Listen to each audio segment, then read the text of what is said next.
O que é HDL?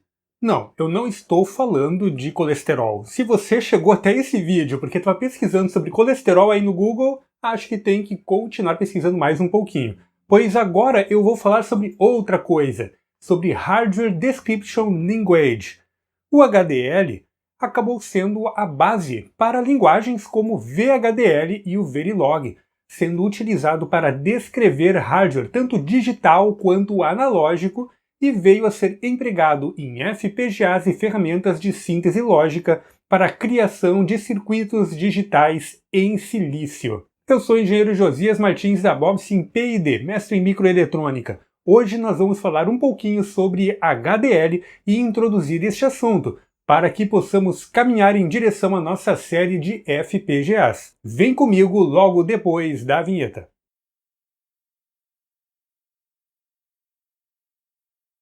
Estamos na década de 80. A microeletrônica ela está ascendendo como uma grande promessa para revolucionar a indústria no mundo inteiro. E, obviamente, no futuro ela veio realmente a revolucionar tanto a indústria quanto as nossas casas. Afinal de contas, nós temos até lâmpadas inteligentes utilizando semicondutores. O fato é que, até a década de 80, produzir um circuito integrado era algo extremamente caro. Não só porque você precisava ter uma fábrica especializada para produzir esse tipo de componente, mas também toda a etapa de projeto possuía um custo altíssimo em horas de engenharia. Ou seja, para desenvolver qualquer chip que fosse, era necessário de uma equipe muito grande, multidisciplinar, que iria precisar desenhar transistor por transistor. Nós já demonstramos para vocês aqui no nosso canal como é realizado esse tipo de projeto, obviamente com uma ferramenta open source, bem mais simples, mas a ideia é exatamente a mesma. Desenhar cada retângulo, cada pedacinho que compõe um transistor, até que você consiga construir células lógicas, agrupar essas células e começar a produzir toda a sorte de lógica para embarcar em um dispositivo. Empresas como a Intel, a AMD, Nvidia, a falecida 3DFX faziam os seus chips desta forma. A parte principal do chip era construída manualmente, transistor por transistor, célula lógica por célula lógica. Uma quantidade absurda de cálculos era necessário para garantir que o caminho crítico funcionava. Deste modo, acabava que toda a etapa de projeto de um circuito era extremamente custosa e levava muito, mas muito tempo.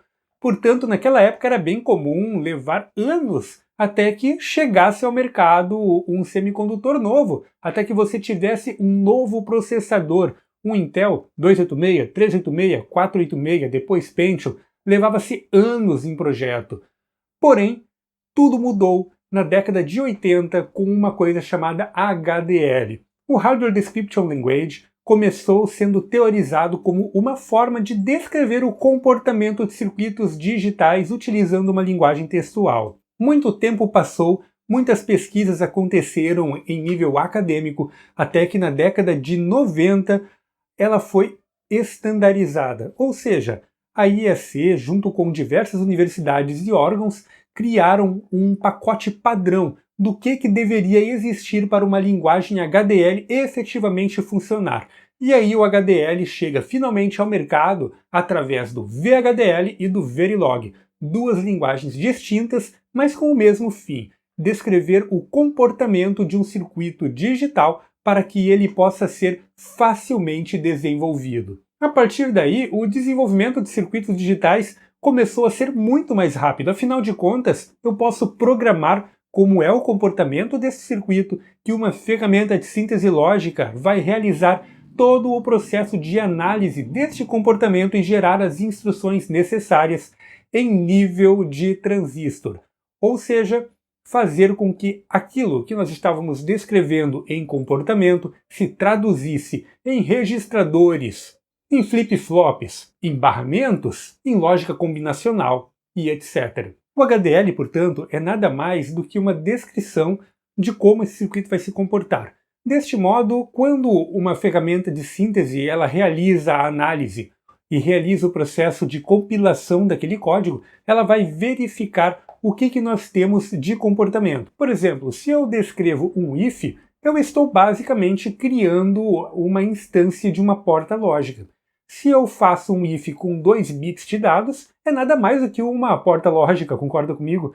Que pode ser traduzida em portas lógicas AND, portas lógicas OR, vai depender de como você fez aquele seu if, de como você fez aquele comportamento. Um switch case pode ser traduzido em um multiplexador, assim como um sinal de excitação colocado dentro de uma descrição VHDL vai ser traduzido em um circuito combinacional com registradores ou até mesmo com pipelines. Ou seja, todo aquele código que você produz em Verilog ou VHDL ele vai ser quebrado em vários pedacinhos.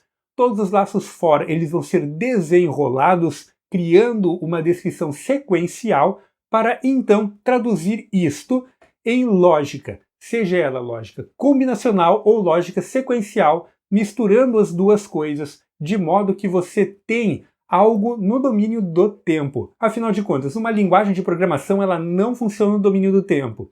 Inclusive, este é um dos problemas para o HLS, o High Level Synthesis, que vai ser um assunto que vamos abordar ainda no futuro aqui no canal. Assim, a ferramenta de síntese lógica, entendendo e quebrando todas essas macro-instruções que nós temos em ifs, switch cases, laços for e instruções menores, até que ela consiga colocar isto dentro dos ciclos de clock, criando finalmente uma descrição sequencial com toda a parte combinacional entre os blocos de registradores ou de pipeline.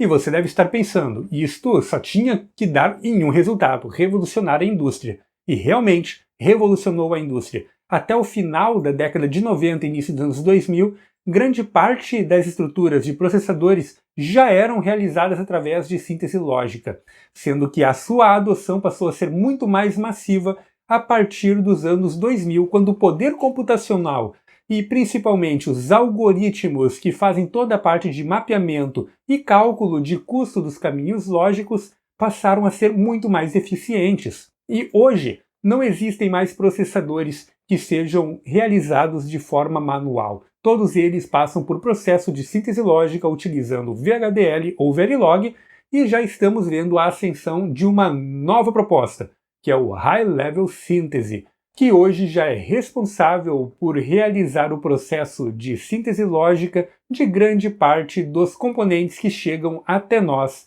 em sistemas embarcados. Eu espero que você tenha gostado deste vídeo e, com ele, consiga entender um pouco melhor o que é o HDL, ou Hardware Description Language.